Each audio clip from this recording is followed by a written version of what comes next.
She smiled when she handed me the cup. Porcelain white, no steam. Made specially for you, she said. Her voice was too soft, too deliberate. The smile didn't reach her eyes. It was a performance, not a gesture. Her fingers lingered on the rim a second too long. A small tremor ran through her wrist knot, the kind that comes from nervousness, but hesitation, calculation. I looked down at the cup. Coffee, supposedly, but it smelled wrong. There was a sweetness that didn't belong, a sharpness beneath it, something faintly metallic. I tilted the cup slightly, watched the liquid move. It didn't swirl like normal coffee. It clung slow and thick at the edges. I looked up. Around the table. No one else noticed. Her mother was complaining about airline ticket prices. Her father was halfway through his second glass of red. My wife was laughing at something no one actually said. Loudly, too loudly. And Neha, her younger sister, stood beside me, watching, too closely, too still. Her pupils didn't blink, didn't shift. Like she was waiting for something, like she was holding her breath. So, I smiled. Calm. Polite. The kind of smile that hides thoughts no one else in the room is smart enough to suspect. Thanks, I said. I even lifted the cup a little, like I was about to drink. And then, just as her gaze flicked toward the hallway, maybe to check if my wife was watching, I made the switch. Swift clean. Picked up her mother's untouched cup instead and placed mine in its spot. No one noticed. Neha turned and walked back toward her seat, satisfied. She sat beside my wife. The two of them leaned into each other like twins plotting a prank. But I watched Neha's hands. They didn't rest easy. They rubbed at her jeans, twitching slightly, like she was waiting for a result. And then it happened. A cough. The mother's voice loud, commanding, just moments before choked mid-sentence. She brought a napkin to her lips. Coughed again, harder. Wine spilled on the table. Someone stood up. Someone gasped up. Then her throat closed up. Panic scattered across the table like marbles on a tile floor. Chairs scraped. Her father yelled something. My wife jumped up. Someone called 911. My wife ran to her mother, knocking over a glass in the process. Nih, it didn't move. Not at first. She stood slowly, her eyes darting not toward her mother, but toward me, and that's when I knew for sure. It wasn't a mistake. It wasn't a misunderstanding. She wasn't watching her mother, she was watching me, to see what would happen, to see if I would start coughing, to see if I'd drop to the floor. But I didn't. I sat there calmly, sipping from a glass of water, legs crossed. My wife was crying now, on her knees beside her mother. The paramedics burst in a few minutes later. Oxygen, questions, chaos, and I just watched. I watched Neha pale. I watched her eyes dart, then freeze. I watched the cracks split open in their faces, every lie they wore starting to bleed through. This didn't start tonight. It started 3 days ago with wine, with a fake smile, and with a question I wasn't supposed to say no to. It started after dinner. The plates were cleared, the wine bottle half drained, and the lights dimmed just enough to suggest comfort over clarity. She leaned against the kitchen counter, glass in hand, swirling the red liquid like it had answers. Her voice was soft, curious, too casual to be real. I was thinking, she began. That phrase, I was thinking, it always meant trouble. It never meant she'd thought it through. We should help Neha with her new business idea. She said, you know, the wellness thing, skincare, supplements. She just needs a little help getting started, a one-time boost. She didn't look at me when she said it. She stared into the wine. I waited. She's asking for a pause. $150,000. Just to get the inventory. Marketing. Set up the team. There, it was, the bait, sweetly packaged in sisterly concern. I took a slow breath, leaned back in my chair, and asked, and what do we get out of it? She blinked, smiled like it wasn't about that. We'd be helping her build something of her own. We have enough. It's just money. It's just money. She said it like I hadn't worked 14-hour days for years, like I hadn't skipped vacations, skipped birthdays, skipped sleep. To make sure we never had to check a price tag, she thought this was a formality. She expected a yes. But I didn't say yes. I didn't say anything, not right away. Instead, I looked at her, really looked. Hair brushed behind one ear. No eye contact, lips tight at the corners. She wasn't asking, she was pretending to ask. We're not in a place to throw money at a gamble, I said calmly. She opened her mouth slightly, then closed it. Too fast for a fight, too slow for agreement. She nodded once. Okay, but it wasn't okay. Knew it. WASN, single quotes T. She left the room a few hours later. Said she had to make a quick call before bed. The hallway light was off, but the door was left cracked. Just enough. Maybe she thought I was asleep. Maybe she didn't care, but I heard her. He said no, she whispered. A pause. Yeah, I know. I thought he would, too. That's all she said. That's all she needed to say. I didn't get up. Didn't burst in. Didn't demand answers. I laid there in the dark. staring at the ceiling fan, hearing those words spin around like blades. Asterisk, he said no. Asterisk, yeah, I know. That's when it shifted. The silence inside me stopped being passive. Asterisk, it became a weapon. The next day, I paid attention. Really paid attention. She moved her phone when I walked into the room. Asterisk, tabs closed on her laptop with a little too much urgency. Asterisk, conversations paused mid-sentence. She changed the password on her MacBook. A password she once shared without a thought. Asterisk, when I asked for it. She smiled just for some private stuff and brushed it off like it didn't matter. Neha came over more often. Before, she used to treat me like an older brother, polite, distant, indifferent. Now she was ... warmer, more touchy, smiling longer than necessary. Her fingertips brushed my arm like they were testing temperature. Asterisk, it wasn't flirtation. Asterisk, it was provocation. A dare. I let it play. Let the act unfold. I started checking our bank records. Asterisk, tiny withdrawals. Not large enough to trigger alerts, but frequent enough to leave fingerprints. Always in cash. Always from the joint account. Asterisk, $300 here. $150 there. Asterisk, all of it small. All of it invisible unless someone looked closely. Asterisk, so I looked closer. I didn't confront her. I knew the moment I asked a question, they'd get smarter. Asterisk, so I stayed dumb. Smiled when she kissed me goodnight. Acted tired when she turned over, but I wasn't tired. I was wide awake. 3 nights later, she said she was going to her parents' house for the weekend. Asterisk, I said sure. Kissed her cheek, helped her pack. Asterisk, then I waited exactly 23 minutes after she left, pulled out the spare key, and opened her laptop. Asterisk, she'd forgotten to log out. Or maybe she thought I wouldn't try. Asterisk, I started with emails, then messages. Asterisk, found an entire chain between her and Neha. Dozens of messages. Asterisk, the subject line on one read, make sure he says yes. Asterisk, I opened it. Inside was a full business plan, projections, marketing strategies, fabricated numbers to impress me. But it wasn't the numbers that got me. It was the tone. He's not complicated. Asterisk, just keep him happy. Keep him distracted. Asterisk, act like it's his idea. They had a script for me. A role I was supposed to play. Asterisk, predictable husband. Useful wallet. I stared at the phrase for a long time. He's not complicated. It should have made me angry. It didn't. It made me cold. Asterisk, that night, I bought a camera. Asterisk, tiny, black, discreet. It synced to my phone. Asterisk, I installed it above the stove right where she liked to cook and whisper with Neha. When they thought I was out of earshot, it only took 1 week. 5 minutes of footage, but enough to unravel everything. Naya's voice. So if he doesn't say yes, we pivot. Asterisk, my wife. Pivot. How? Asterisk, Neha. We give him something. Not poison, just enough to make him dizzy. Then we say it's stress, exhaustion. Then we push therapy. Maybe even get him to sign medical forms.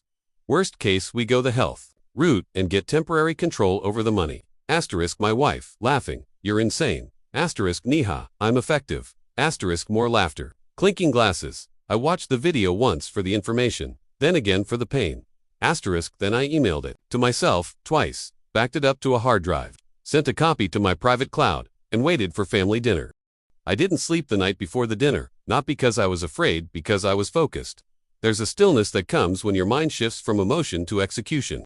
I wasn't angry anymore. Anger is loud, clumsy, uncalculated. What I felt was surgical, precise, deliberate, clean, like the quiet breath a surgeon takes before the first cut. Asterisk, that morning, I shaved, wore the shirt my wife liked, the dark navy one that made my shoulders look a little broader. She smiled when she saw me buttoning the cuffs. Asterisk, going all out tonight, she asked. Asterisk, family dinner. I said, you know how your mother gets about appearances. Asterisk, she laughed, kissed my cheek. Her lips lingered a second longer than usual. I let them. Asterisk, Neha arrived an hour before the dinner, holding 2 grocery bags and wearing perfume that had too much vanilla. Her eyes found mine, instantly searching. Curious, I nodded once. She smiled. Asterisk, like we were in on something together. Asterisk, she didn't know. I already had the ending. The house was dressed for performance. Asterisk, 10 seats at the dining table. Candles, flickering wine glasses polished to clarity. Her father brought a vintage bottle for the occasion. Her mother complained about the caterer being 5 minutes late. My wife made small talk about new yoga classes she wanted to try. Asterisk, normal. Picture perfect. Asterisk, but beneath the surface, every word felt rehearsed, like they were trying to get back on script. Asterisk, I checked the cabinet above the stove, the one hiding the tiny black camera. The light blinked once when I passed by. Recording. Asterisk, exactly what I needed. Asterisk, everyone was seated by 7:30. Food steaming, glasses full. Asterisk, and then, right on cue, Neha stood from her seat, walked to the kitchen counter, and picked up a porcelain white cup. Steamless. She walked over to me and smiled. Asterisk, here you go, she said, specially made for you. Asterisk, same words. As before, asterisk, same soft tone. The practiced pitch of someone trying not to look guilty. Asterisk, everyone else was distracted. Her father was already pouring a second glass of wine. Her mother was snapping at her husband to pass the butter. My wife had just burst into laughter at something that wasn't even funny. Asterisk. And Naya's hand, the one holding the cup, had a tiny tremor. Just like last time. This time, I took the cup gently, turned it as if admiring the pattern. I even leaned forward and smelled it. Asterisk, artificial sweetness. Faint metallic sour underneath. Almost masked, but not quite. I didn't flinch, didn't hesitate. Asterisk, when her back was turned, I reached forward, picked up her mother's untouched cup, and made the switch. Smooth, quiet, invisible. I placed the original cup exactly where hers had been, picked up my water glass, took a sip, said nothing. 5 minutes passed, then 7, and then her mother coughed. Once, then again, harder. Everyone paused. She blinked rapidly, reaching for her napkin. Her voice was tight, strained. Something's not right. Asterisk, the coughing turned to gagging, then to gasping. A fork clattered to the floor. Her father stood first, then my wife. Neha knocked her chair over, standing too fast. Asterisk, Mom, are you okay? My wife shouted. The table turned to chaos. Someone grabbed a phone. I heard paramedics and breathe, and what did she eat, all swirling at once. Asterisk, Neha hovered, paralyzed. My wife was crying. Her father yelled at no one in particular. I sat, still, silent, unmoving, water glass in hand. I didn't even blink. I watched Neha most of all. Her eyes weren't on her mother, they were on the cup. And then on me. The asterisk realization hit her like a slow bullet. Her lips parted, but she didn't speak. Asterisk, the paramedics arrived quickly. Oxygen masks, checks, questions. The working theory. A reaction. Maybe a contaminant. Maybe stress. But I knew what it was supposed to do. Asterisk, and I knew it wasn't meant for her. It took an hour for things to settle. The ambulance left. Her father took his wife to the hospital. My wife hugged herself tight, asking if I was okay. Neha hovered like a shadow behind her, shaking but silent. Asterisk, and that's when I stood. Pulled out my phone. Opened the app. Asterisk, the room didn't notice until my voice echoed from the tiny speakers. Not mine, exactly. There's I tapped play on the clip. The kitchen, the grainy image of my wife and her sister, laughing, faces half-lit in golden stovelight. Asterisk, Naya's voice. So if he doesn't say yes, we pivot. Asterisk, my wife. Pivot, how? Asterisk, Neha. We give him something. Not poison, just enough to make him dizzy. Then we say it's stress, exhaustion. Then we push therapy. Maybe even get him to sign medical forms. Worst case, we go the health route and get temporary control over the money. Asterisk, my wife. Laughing. You're insane. Asterisk, Neha. I'm effective. Silence. Real, tangible silence. Not a word from anyone in the room. My wife's hand flew to her mouth. Her legs gave slightly under her. She caught the edge of the table. Asterisk, Neha backed away, like the sound itself was burning her skin. Asterisk, I let the video play to the end. No commentary, no accusations, just the truth. Raw, undeniable. I turned to Neha first. You said it was made specially. For me, I said. She opened her mouth. Nothing came out. Asterisk, then I looked at my wife. Asterisk, you asked me for $150,000. You almost got it. Asterisk, she started crying. Not the silent kind. The choking, breathless kind. I waited. Asterisk, then added, I've sent a copy to your father and a lawyer. Asterisk, I didn't shout, didn't swear, didn't ask why. Asterisk, I just left. Asterisk, walked past the broken wine glass, past the overturned chair, grabbed my coat from the hallway, opened the front door, and stepped into the quiet night. No music, no words. Asterisk, only the sound of tires on wet asphalt. And a mind no longer playing dumb. Asterisk, I didn't go home that night. I drove for an hour, no destination. No music, just the soft pulse of the engine and my own heartbeat. Steady now, like I'd finally synced with the silence. Asterisk, there's a strange calm that settles over you when the storm is behind you, and all that's left is the wreckage. Asterisk, I'd spent weeks doubting myself, wondering if I was being paranoid, reading too much into glances, smiles, quiet tones, but no, every instinct had been right. Every thread I pulled had been a noose. Asterisk, and tonight, I tightened it. I parked outside a quiet hotel off the freeway, paid in cash. No ID, the front desk clerk didn't ask questions. That's why I chose places like this. Asterisk, the room smelled like stale air conditioning and cleaning chemicals. I didn't care. Asterisk, I sat on the edge of the bed, phone in hand. Watched the video again. Asterisk, the laughter felt louder now. The way they said my name, like it didn't belong to a real person, like I was a mark in a game they thought they'd already won. Asterisk Naya's voice, he's not complicated. They'd built an entire plan around that idea, that I was simple, predictable, safe, asterisk, and I had been, until I wasn't. Asterisk the next morning, I sent the footage to her father, directly, no warning, no note. Asterisk just the raw clip with the subject line, thought you should see this before she talks to you. Asterisk he was a man who measured people in numbers, not feelings. Stocks, portfolios, business deals, and this was leverage he'd never ignored. Asterisk 10 minutes later, he replied, with just 2 words, we'll talk. Good, let them talk now. Asterisk let them explain how they tried to slowly incapacitate me. Let them stumble through their justifications, their denial, their tears. Let her father hear the words power of attorney and wonder how close they came. 2. Stealing from me and him, I didn't want vengeance. I wanted exposure, and now they had it. Asterisk by mid-afternoon, I turned my phone off, not silent. Off. Asterisk I wasn't interested in apologies, frantic messages, or desperate calls. Asterisk let them sweat. Let them try to chase ghosts. Asterisk I checked into another hotel across town. No one would think to look there. Asterisk I ordered food, took a hot shower, and stared at myself in the mirror for a long time.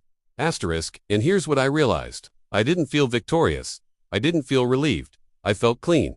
Like someone who finally walked out of a burning house, not because it hurt, but because he realized it wasn't his house anymore. That night, I went home. Not for them, for me. Asterisk the house was dark when I stepped inside. The air still held the scent of spices from the night before, trapped like ghosts in the vents. Asterisk I turned on one light in the kitchen, enough to see, took a glass from the cupboard, poured myself water.